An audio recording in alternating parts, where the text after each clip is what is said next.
అమ్మాయిలు ఈ ఒక చిన్న సప్లిమెంట్ మీకు తరచూ వచ్చే తెల్లబట్ట, అదే వైట్ డిశ్చార్జ్, కింద వచ్చే ఇన్ఫెక్షన్స్ అండ్ దాని వల్ల వచ్చే దురదని తగ్గిస్తుంది అంటే నమ్ముతారా?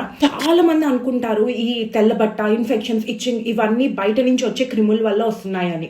కానీ మీ అందరికీ తెలియని విషయం ఏంటంటే కింద ప్రైవేట్ పార్ట్స్ దగ్గర మనకి వెజైనల్ మైక్రోబయోమ్ ఇంబ్యాలెన్స్ ఉండడం వల్ల రికరెంట్ గా అంటే తరచూ ఇలాంటి ఇన్ఫెక్షన్స్, వైట్ డిశ్చార్జ్, ఇచ్చింగ్ వచ్చే ఛాన్సెస్ ఉంటాయి.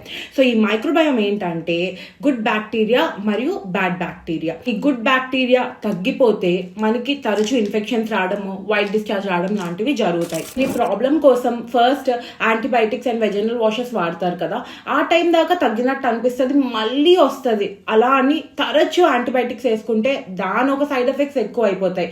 సో యాంటీబయాటిక్ రెసిస్టెన్స్ రావడము, యాక్చువల్లీ నిజంగా లోపల ఉన్న గుడ్ బ్యాక్టీరియాని చంపేయడము, ఇలాంటి ప్రాబ్లమ్స్ అవుతాయి.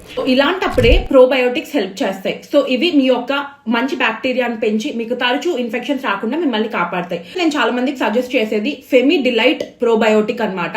దీంట్లో good bacteria like lactobacillus acidophilus L14, lactobacillus rhamnosus HN001 ఉన్నాయి. సో ఇవి మీ వెజైనల్ pH ని ఎసిడిక్ గా మెయింటైన్ చేస్తూ మళ్ళీ ఇన్ఫెక్షన్స్ తరచూ రాకుండా, వైట్ డిశ్చార్జ్ రాకుండా మిమ్మల్ని కాపాడతాయి. రోజుకి 1 కానీ 2 క్యాప్సూల్స్ అట్లీస్ట్ 3 నెలలకి వాడండి. మీరే రిజల్ట్స్ చూస్తారు. కావాలంటే లింక్ అని టైప్ చేయండి, నేనే డైరెక్ట్లీ మీకు పంపిస్తాను.